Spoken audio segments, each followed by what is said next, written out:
Welcome everyone to Missing Pieces episode 14. If this is your first time watching or listening, because you can listen to this anywhere that podcasts are available. I think most people go through Apple Podcasts or Spotify. So if listening to this while you're on the go is your thing, do a search for Missing Pieces over there. And while you're there listening to it, leave a review, leave 5 stars or whatever you can do to help the podcast out. I really appreciate it. But if this is your first time here, this is the podcast where I share my life in Lego and everything in between that interested me from the previous week, and hopefully it does you as well. I will say this particular episode is going to be very light on Lego. In fact, I don't think I have any Lego to talk about at all. So if you're here just for the sets and for me to reveal the latest news and the leaks and all that stuff, this may not be the episode, or in fact, this may not even be the podcast for you at all. But I will throw one Lego thing in here before we get into the meat and potatoes of this. Unless you're a vegetarian, we'll just do the vegetables.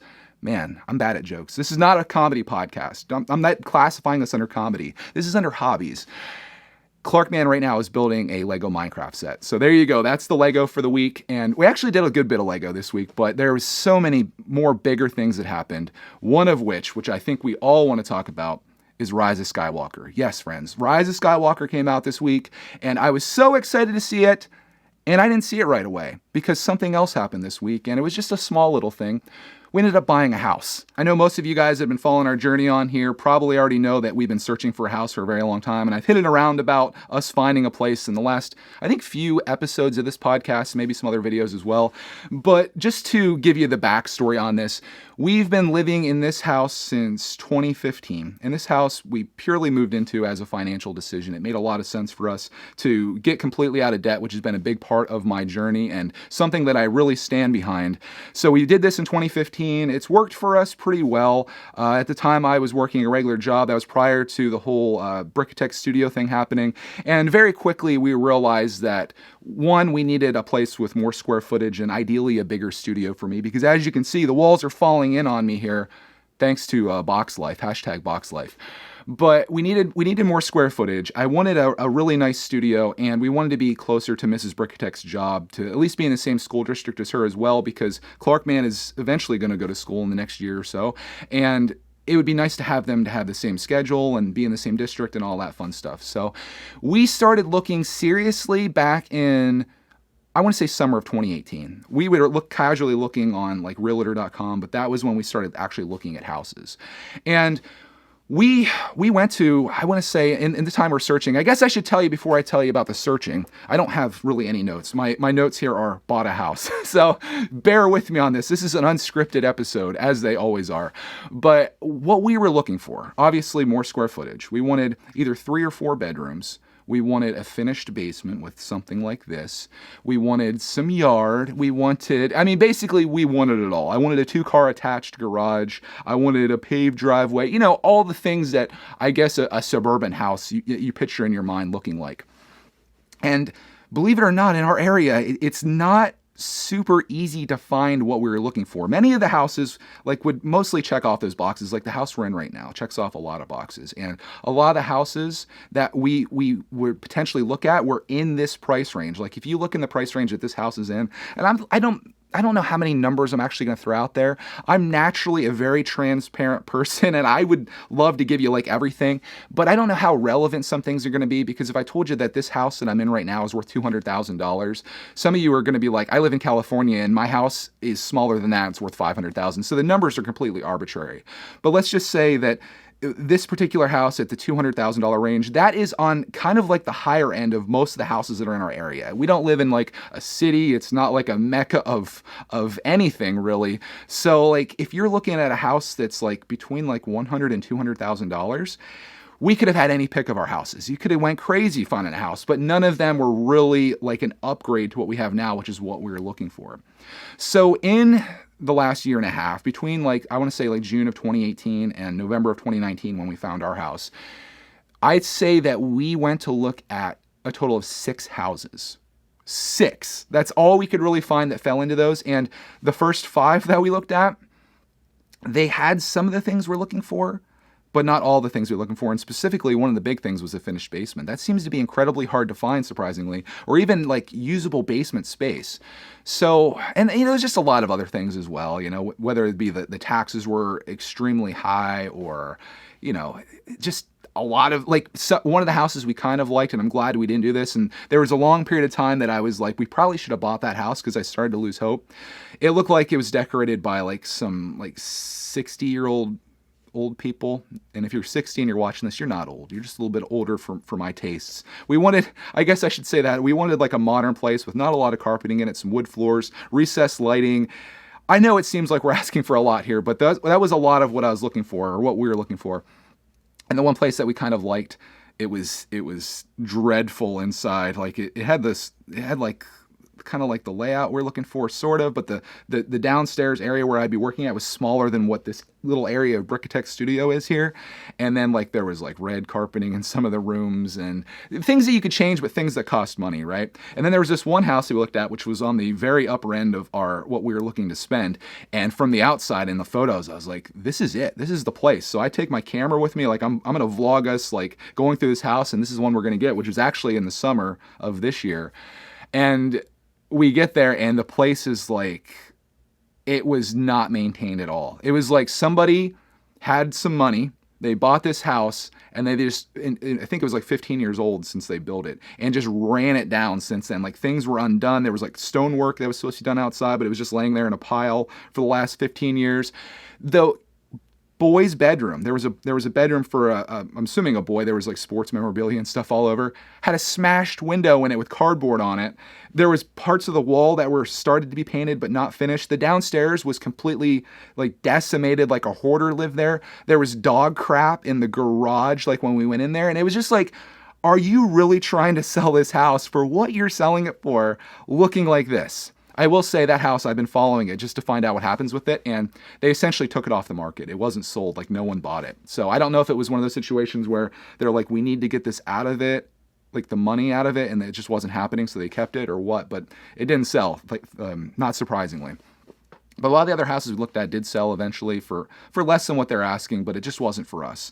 That was until November came around and we saw this place pop up. In fact, I think Mrs. Brickitect had a coworker that lives down the street from this, because it is literally, I guess I can't say how far it is from her job, because I don't want you guys like pinpointing us on a map.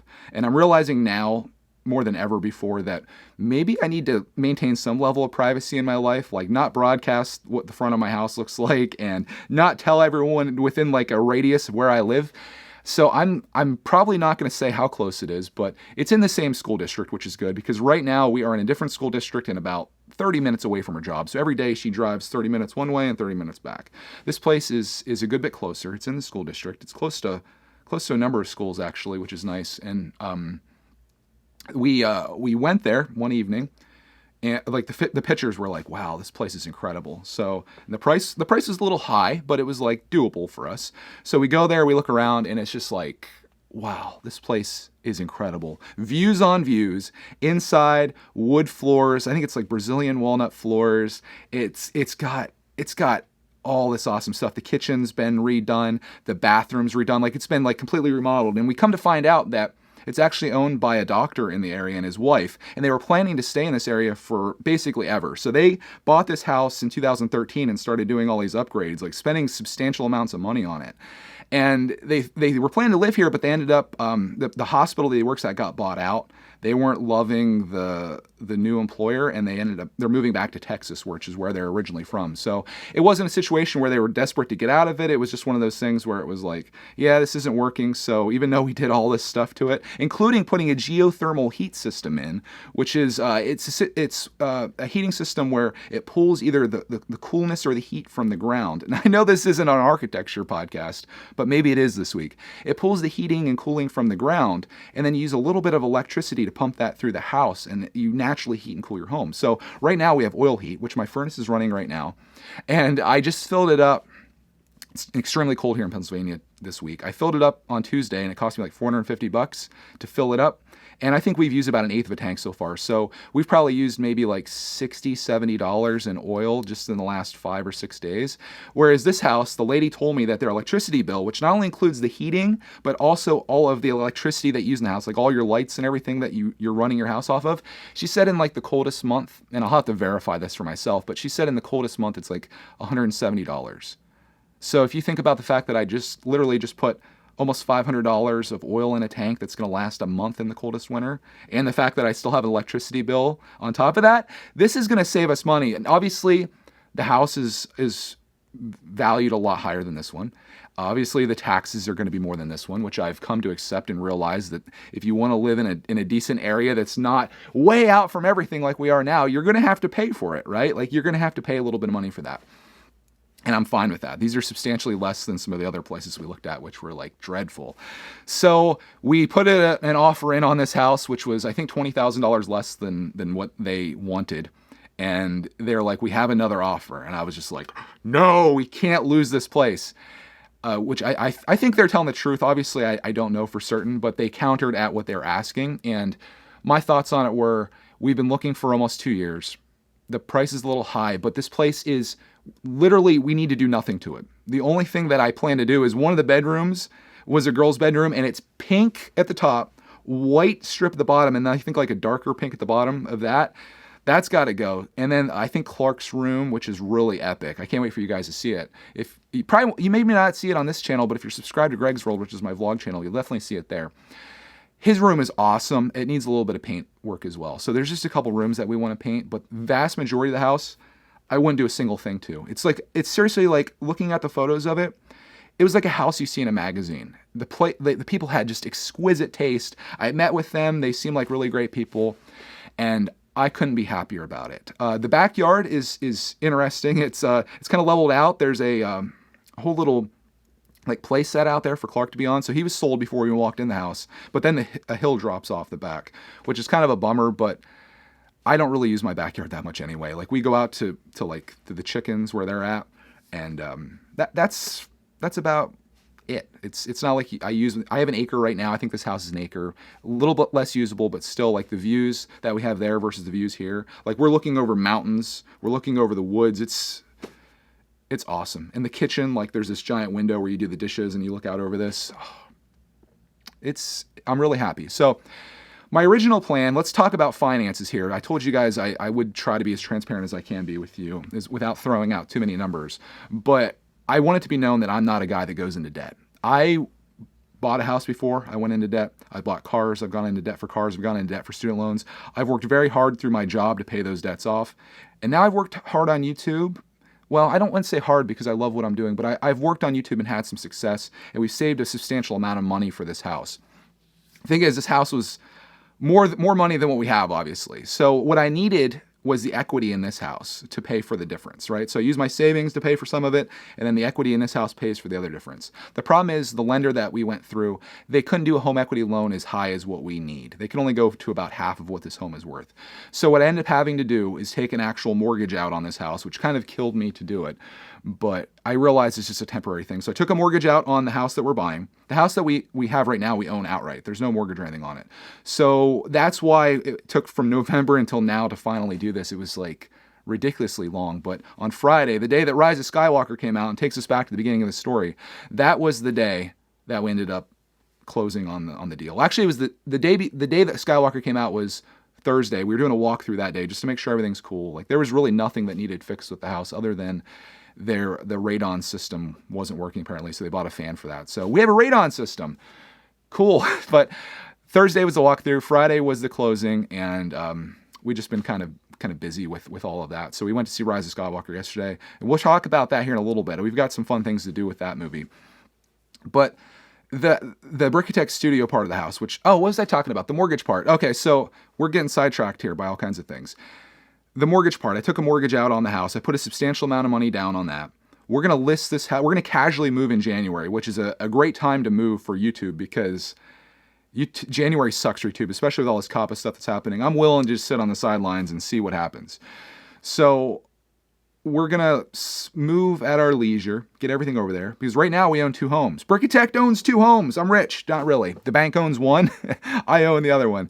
But when we get everything moved, we're going to put this up on the market like the end of January is what our realtor said is like kind of when people start buying again. Now's not a good time. People aren't buying stuff in like Christmas time and in the beginning of January. So we got some time to move, and then we're going to put this house up for sale. When it sells, I'm literally going to take every penny from this house and just put it on that mortgage, and plus a little bit of more savings possibly, and that should pay it off. So now I'll go from this house free and clear to the house free and clear, debt free, and living the life that I imagined, hopefully. At least what I dream of. And the thing that I want to say about debt, I know some of you guys are too young to have debt. Some of you guys are in debt. Some of you may be out of debt.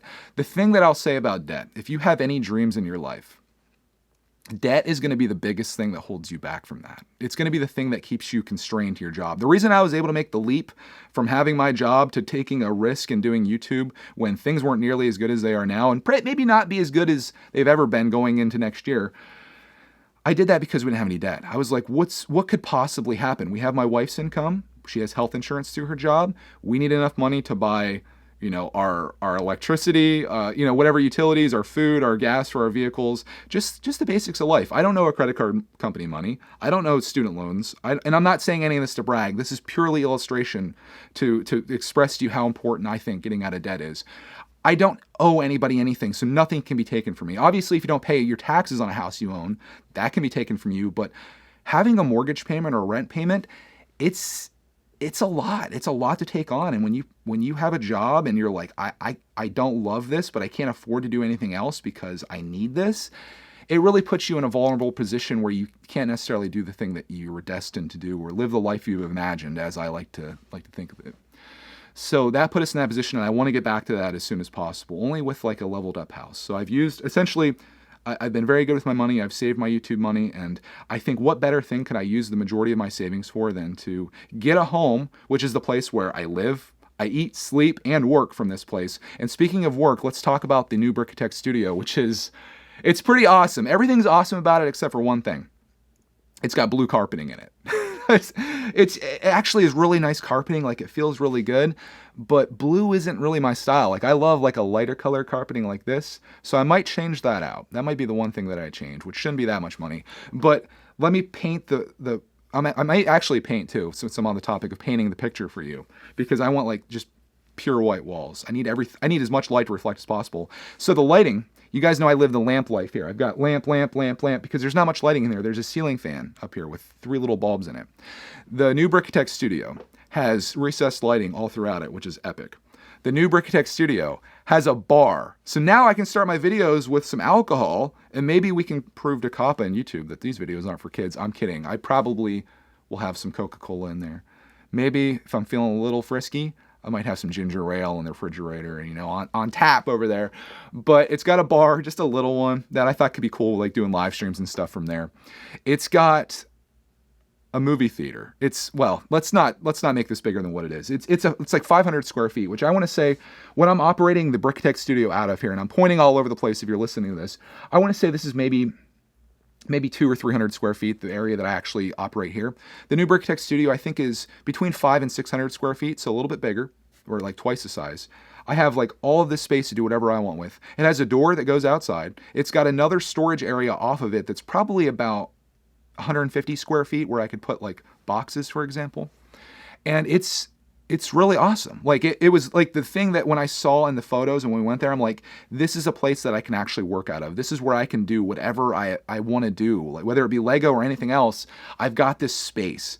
And as I was mentioned about the movie theater, let's just be honest. It's got a projector on the wall. It's got a projector in the ceiling. It's got a screen on the wall, which I may have to replace. I don't know anything about those. And it's got surround sound like speakers up in the ceiling. So I might have a legit movie theater. The only thing is like, I'd have to put a couch in there, which would kind of break up my studio. But I was thinking, how cool would it be if I hooked a computer up to that, and I could have like messages, I could have Brickitect logos flying all over the background of my videos. Like it could be truly epic having this. So I'm kind of stoked about that, obviously. But again, there's a couple things I need to do. I need to repaint the walls. This was a kid's playroom before, so the walls are a little dinged up. Like they fixed it, like maybe where something happened, but then it's like a different color, and I just want to make it look nice. So there's going to be videos on that. There's a lot of pros to this place. In terms of bedrooms, it's 4-bedroom, one of which is going to be our bedroom, the master, which has an epic bathroom off of it. There's going to be a room for Clark, which is really cool. There's a guest room, and then there's a room for Mrs. Brickitect to do her workout stuff. I like to say that it's for me too, but I haven't worked out in forever. And right now her stuff is over here, so that's all going to be cleared out of my space, which is great. So she's happy to have her own space. It's not getting cluttered by all my boxes and mail that you guys send me. And I'm excited to have more space for myself.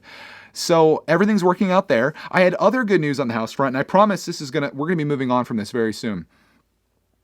I had a company reach out to me about a month ago. Well, I get emails all the time because I have my brickitect email in the description. So I get emails from like these Chinese companies or like random things like, hey, do you want to review our scooter? Hey, I do this thing and would you want to promote us or do this? And I ignore it all. I got this email like in November from this place called Omelette that does chicken coops. And I kind of ignored it. It seemed legit and kind of cool, but I ignored it. And then about 3 weeks later, they emailed me again and they're like, listen. They weren't like, listen, they said, okay, we saw this video about your chickens that you did on Greg's World. And if you guys don't know, I have 7 chickens outside and that I really love. I love having outdoor animals and especially chickens because there's so much value in chickens and it's just, I love it. So I have 7 chickens. I make videos about them occasionally on Greg's World. And apparently this company saw one of my videos or multiple of my videos and they wanted to get in contact with me. Unfortunately, and I need to fix this, on Greg's World, there's no ability to contact me there. I don't have my email address listed because the community is here. This is where I want to hear from people. They went to the effort of coming over to Brickitect because they saw that I linked Brickitect down below. Came over to Brickitect, got my email address from Brickitect, emailed me at my Brickitect email address, and were like, listen. They didn't say listen. Again. They said, we have these chicken coops and these automatic doors that I think you'd be interested in. Because I made a video about going out when it was -5 degrees and letting my chickens out, which sucks. They have these automatic doors and they have these coops and all this stuff. And they're like, would you like us to send you one? And I was like, wow, this is awesome. Like it took the second email for me to really get my attention. But I was thinking like with us moving and stuff, I wouldn't have to move that coop. And this coop is really just beautiful looking versus the one that I have it was a modified like trash can storage bin that I put a dog door on. These are like actual coops with like egg doors and a run and all this. And they're like, we would love to send you one if you make a video about it. And we can even give you a discount code if anyone wants to buy it. And I said, dude, this is perfect timing because we're moving and I want to take my chickens with me, but this is a problem. And I was like, I'd love to make videos about it. I'd love to make content about this kind of stuff because I'd be doing it anyway. And I was going to look for a chicken coop. So they're hooking me up with this chicken coop. It's already been shipped out to me. It's shipping to our new address. And I'm like, yeah, totally. So this is like one of the first things outside of getting the Hot Wheels monster trucks from Mattel, which I thought was equally awesome. This is like $1,000 chicken coop that they're sending me. And I'm just blown away by it. Like, wow, they actually thought enough of me and my junk videos that I make here. Well, I don't want to say junk, but people do a lot of amazing things on YouTube. I just share my life. And maybe that's what they're looking for. They're looking for like a regular dude and his kid or whatever. This thing's coming to us, and I'm going to build it up and put it in my backyard. The cool thing about the chickens, too, is that our entire backyard is fenced in. They had a dog that they kept fenced in. And the front is like, I don't want to say too much about it, I guess, but the whole backyard's fenced in, so the chickens can actually free range. But when they're not, I can put them inside this enclosed thing that they're sending me. So I'm really stoked about that. It's some big things, and it's been a long time coming, and I couldn't be happier. Again, I hope none of this comes off as bragging. If you get any impression of me at all, I think the worst thing that I think you could feel about me is that I'm bragging about anything or like, oh, this guy, whatever. That's not me. That is not me. I swear it. I shouldn't have to even say that. I think most of you get it, but it's just like the same thing with the Clark spoiled thing. I think there's a few people out there that are going to be like, oh, this guy. Look at this guy bragging about it. No, I'm happy. I'm proud, and I want you to feel the same way for me. We're in this together. You guys are my community of people, and we've done this all together, and this is like the next step. So the brickitect studio is going to be changing over, and we're starting a new chapter, and I'll bring you along with me on that. And now that we've gone on about that for a very long time, I was actually worried this episode is going to be really short. I was like, what am I going to say about us getting a house and watching Rise of Skywalker? But it's going on. So let's go to part 2, which is Rise of Skywalker. I avoided the internet from Thursday until Saturday. I didn't look at any comments. I didn't do anything. I didn't read any reviews. I just stayed away from it all because I didn't want anyone swelling me. There's been movies in the past where I've done like a live stream and these little jerks, these little 8-year-olds that are probably actually 13 kappa, they're like, oh, Iron Man dies. It's like, and that doesn't actually happen in any movie. If you haven't seen Iron Man die, he doesn't die. But I didn't want that to happen. So I avoided everything. I avoided comments. And I thought of this idea on Friday that I thought would be really fun, and I want to share with you guys here. I'll read it to you. It's a community post that I did, and this will be kind of fun. I said, hey, Star Wars detectors. I've been super busy buying a house. I didn't want to say that then. I didn't want to talk about this house at all until it actually happened, because I didn't want it to be a thing where it's like, I'm like hyping it up and then something falls through, because you never know. I said, I've been super busy So we're watching Rise of Skywalker tomorrow afternoon. As such, I've been avoiding reading, watching anything on the internet, including comments, so the movie doesn't get spoiled by jerks, these 13-year-olds. By the way, I already know the juggling Praetorian guards ambush the sandcrawler, and as it falls off, and it falls off a cliff. So there, I'm butchering this.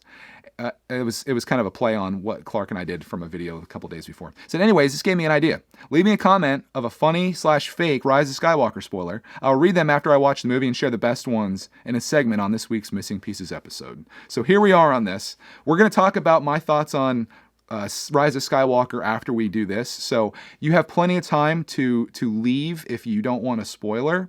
I'll definitely warn you before it happens, but these are just going to be fake ones and some funny things. So if you're thinking something did happen, or you haven't seen it yet and you're hoping something does happen and I read it off here, I'm sorry about that. But we're going to go through these here. I'm going to read them from the most liked down until we kind of run out. Well, actually, no, there's like 100 and some of them here. So we're not going to read them all. We're going to read the best ones, the ones that you guys like the most. I will say that there was one problem I noticed when I got on today to look at these. There was a whole bunch that were held for review as like spam because there's flags on my channel that if you use the word die or dead or any kind of like thing like that, no one may have seen your comment because it went into like a spam thing. But I did go ahead and allow all those to go through so they can see them now. But that was a thing. So what can you do? But we'll start here at the number one. This was voted up to the highest from Skern, who says, Palpatine comes back as a woman. I did like that part of the movie. Next one, we have Dark Side Warrior. Says, the Skywalker who rises is actually Anakin, and he finally gets the high ground. Star Wars detectors? I know you're liking that one. Ryan says, Rey is a gonk droid in disguise. Zach says, Jawas defeat everyone and take over the galaxy. I knew it! I knew it! After that Sandcrawler incident, I knew they were going to come back with a vengeance. LRB Studios says, wow, this is a long one. Thermal detonator were taped to BB-8 and then falls in a trash compactor on the floor of the Star Destroyer, causing the ship to blow up, which ended a First Order as Anakin explains to Rey. Finn and Poe, why he doesn't like sand... Finn and Poe, why he doesn't like sand, then Chewbacca does a freestyle rap at Han's delayed funeral. The credits roll in the post-credits scene. You find out Luke was the bad guy the whole time. Also, you'll find out that Darth Vader, I just triggered myself, was really a gonk droid named Doris, and Anakin never turned to the dark side. He was just playing on his PSP. Also, Spider-Man and Batman defeat the Emperor at the end. Holy. How is that not the actual script? You went all out, dude. I appreciate the effort that put into that. That was like an entire paragraph of Star Wars history, which I think is impeccable. I'm actually thinking about doing a Lego stop motion. You guys been waiting for that, where that actually happens. I'm going to have to build a Star Destroyer, though, which would be a problem. RL Studios has the next one. He says, Poe is Rey's brother's uncle's dad's roommate, and Finn is Michael Jackson's second brother's cousin. How did that get voted up so high? Okay, here we got one that you guys are going to love. Rey's dad is Baby Yoda. Whoa. So Rey really is strong in the Force, then. Dang. Cut the Craggle says, Rey gets set back in time, winds up enslaved on Tatooine, and changes her name to Shimi. Okay. RR Bricks says, Rey and Kylo are having an epic duel, then a voice suddenly shouts, every day! They both look, and a throne lies before, and then sat on said throne, and Darth Clark, in all his glory, says to the pair, beware headphone users, and cackles loudly. Oh my god. That could be one that we actually do. Every day! I like that. Darren says, Jenny reunites with Toad to destroy the true stormtroopers, which is pretty much everyone in Star Wars. So that's actually kind of scary. It makes me think that Rey may have gone to the dark side if she destroys all stormtroopers. Because I mean, watching the movie, and this may be a spoiler, I didn't see one character in the movie that wasn't a stormtrooper, which I thought was really strange, but I mean, it was just stormtroopers everywhere. Let's see if there's any other. Let's see if we can find a really long one. This one's from CJ Kenny. He says, Jar Jar Binks is still alive, which instantly set off all Star Wars detectors. He is found in the first 5 minutes of the movie. At the end, kills Palpatine, Rey, and Kylo. He takes their lightsabers and leaves to go to Jakku. At Jakku, he gives the lightsabers to his son and teaches him the way of the Sith. Dang! That is, if we've ever triggered Star Wars detectors more, it's never been more that's in this moment right now. incredible. But those were some of the best ones. I hope you guys had as much fun with that as I did. There are a ton more. So if you want to read all of these and get a good chuckle, it's on my community tab, which you can go by clicking on my channel, and then you just go over to community and you can see all the little things I post there. I usually post like photos and videos and deals and such. So if you're a brickitecter, you probably know that, but if you should have notifications turned on, because if deals come up, that's where they're going to be, and that'll help you find out about them. So those are some of the fun things that happened. Now, let's put off the warning alarms. I'm not going to be editing this really, so whoop, whoop, whoop. Here's the warning alarms on my thoughts on Star Wars Rise of Skywalker. So this is your chance. If you haven't seen the movie yet, now's the time to click off of this. I'm going to give you plenty of time. If you're across the room right now listening to this as a podcast, your hands are wet because you're washing dishes, and you're now running over to smash on the pause button or whatever, or to unsubscribe from this or whatever you need to do, now's your chance. Please get it done right now. I feel like I'm doing a telethon where they're trying to raise money.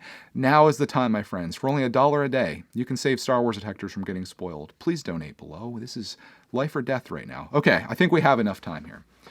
My thoughts on Rise of Skywalker. Went to see it yesterday with Mrs. Brickitect. Let's talk about the finances of that. Spent $20 on a matinee movie. And then I think it was about $15 on a small popcorn and a drink, which we share because a small is at least in my movie theater, a small drink is like that by a circle like that. And if you're listening to this, I apologize. And then the popcorn is huge, which Mrs. Brickitect, I think she ate more than her fair share. I'm kidding. Mrs. Brickitect, don't listen to this. She might be upstairs listening. No. Anyway, Rise of Skywalker, we both really liked it.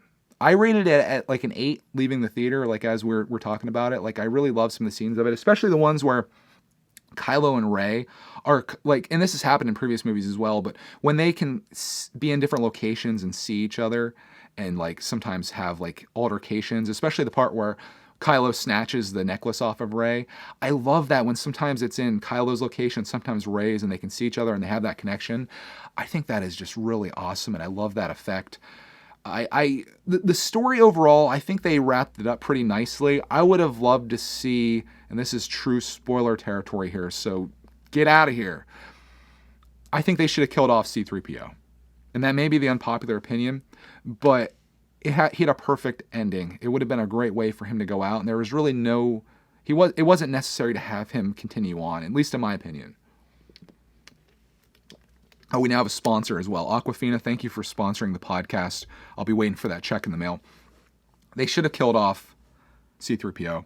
In fact, they could have probably, and this probably would have just decimated people, they probably should have killed off Chewbacca. The way that whole thing happened, and they're if you don't know, if you don't care about spoilers, essentially Kylo and Rey are having a battle over this troop transporter that's taking off with a captured Chewbacca in it, and they're using their force in the air, and this thing's kind of going back and forth, and Rey's lightning, being that she's a Palpatine, spoiler alert, comes out and destroys the ship, and you think at that moment Chewbacca's dead. He's not. He was on another ship. So there was all these things where it was hey, we're going to kill off your favorite character. Psych, we're not going to do that because you guys are vintage Star Wars fans and we're trying to appease you. And there was a lot of that in this. Having Han Solo come back, not as a Force ghost, which is acceptable because that's kind of a Jedi thing that they do. So I think Luke coming back as kind of stiff as that scene was where he came back to talk to Rey, and it was kind of weird. And he rises the X-wing out of the water in homage to the old movies. That was okay, but Han Solo coming back just as a memory that never happened, to me was a little gimmicky, and that was the whole thing that changed Kylo from being a bad guy back to Ben Solo and coming back and being good. I will say the ending where obviously Rey saves him then, and then he saves Rey at the very end, right after they have a kiss and seem to reunite or whatever. That made me really sad because I was really, as much as I'm fine with Chewbacca getting blown up and C-3PO being turned to parts and using his brain for the computation data, I really would have loved to see Rey and Kylo Ren form a bond together and have this a romance, I guess, happily ever after type thing. But obviously that didn't happen. Kylo Ren died. I'm also frustrated that Finn never told Rey the thing that he was trying to tell her. That was kind of a bummer. So, I mean, there was some sloppiness there. These movies, from what I understand, I don't know the whole history, but I understand that The Force Awakens was directed by J.J. Abrams, and then was it Rian Johnson directed The Last Jedi, which I happen to like that movie. So if me liking The Last Jedi is like a thing that you hated, you can take every other opinion that I have with a grain of salt here, because I probably don't feel the same way that you do. But I like that movie. And then Rise of Skywalker came back to J.J. Abrams. And it was almost like these competing points of view, where that whole Rose storyline that they had last time that everyone kind of hated, like was completely forgotten about in this movie. And then you had the whole Snoke thing in the last movie where he was just chopped in half like in the first couple minutes. Well, maybe it wasn't the first couple minutes, but just like left in ruins and forgotten about. There's like, hey, we're going to go in this direction. Then it's like, no, we're going this direction. And now it's like, no, we're going in this direction. And the Palpatine thing coming back, I thought was kind of cool. But it's like, the only thing that Palpatine needs is Rey to kill him. And so he proceeds, which she was probably going to kill him anyway. He proceeds to be like, you know what? If you kill me, you're going to become a Sith Lord and take over for me, and you're going to be like the true Palpatine. So she's like, whoa. I'm not going to kill you now. And he's like, oh, why'd I tell you? But with like all the power that he has and stuff, I don't get it. I guess he really didn't have any power left because he had to suck the power out of Rey and Kylo there at the end. But I left the movie liking it a lot, but then as I thought about it more and more, I'm just like, I don't know if I loved it as much as what I thought. But nonetheless, like, it was a good movie. It was like this whole trilogy, if you want to call it that, which I guess it is, was a good one. I mean, do I wish that George Lucas probably would have maintained control of it? Sure. There was some like political correctness at the end too. Which I won't get into here, but if you saw it, you know what I mean. And it seemed very forced in the very last scene there, or towards the end scene. I guess the last scene is Rey going to Tatooine and burying the lightsabers, which I'm sure are going to be taken out at some point in the future again, like in another movie. Star Wars: The Quest for More Money. But that scene where they're all celebrating, I felt like there was some things happening there that weren't entirely necessary, but I kind of liked the message nonetheless. And it ended on a positive note, so... yeah. I guess the one other thing too is I thought that Rey in fact was Luke's daughter. I thought that she went on Jakku to like protect her, to find out that she isn't an actual Skywalker. But in the end, she essentially becomes Luke and Leia's daughter, sort of, or spiritual daughter, and became a Skywalker anyway. So yeah, that's my thoughts on it. We're actually doing a podcast this afternoon. If you're listening, it's like right when it comes out. We're doing a podcast, or anytime, I suppose. Go listen to Bricks and Bits podcast that was put out the same day as today. And you can listen to my thoughts on along with Ryan, Justin, and Nick on Planet Ripple. We're all going to be talking about it. And I'm curious to see what those guys think as well. I know Ryan liked it. Justin said it was all right, but ended up going back and watching it again, apparently. So yeah, I'm curious to see what those guys think about it. I haven't really... still haven't read any reviews on it. And I didn't even see any spoilers in my comments. I didn't get a chance to go back too far, but maybe I actually have some respectable people on this channel now that don't pull that kind of crap. But I'm sure there are some things in there that people did. So, yeah, that was it. That's my big week. Watched Rise of Skywalker and bought a house. 2 big things in 1 week. What was my favorite of the two? Well, I guess I liked Rise of Skywalker more because it didn't entail me going into debt, but for the long term, I like the house more. Maybe someday I'll watch Rise of Skywalker in our new house. Probably will when it comes out on Blu-ray or whatever. But yeah, that was my week. And again, not a lot of Lego outside of Clarkman building a Minecraft set now and us doing a whole bunch of stuff. Mail time is still scoured about here. Clark opened up all those Star Wars vehicles and stuff that we got from Ian. And it's just, we're just doing our thing. So we do have a lot of Christmas sets to build, which we haven't even started yet because of everything that's been happening. We're going to build the gingerbread house as a family. Hopefully today's busy. We're actually going out to dinner with Mrs. Brickitect's family, and then we're going to be going up to the house to kind of take them on a tour of it and stuff and doing some measuring and such. And then maybe tonight I'll start that, but I want to get that done at the very least if that's all I get done for Christmas. Oh, I have to pick the winner of the contest tomorrow as well. If you haven't made a Creepy Santa yet, you still have time. I should have mentioned at the beginning of this video because you would have had time to work on it while you listen to this. But I hope you build a Creepy Santa and I hope you win the contest, which will be ending tomorrow. And speaking of contests, oh my goodness, guys. I just looked at the subscriber count and we might hit 80,000 subscribers this year, which is insane.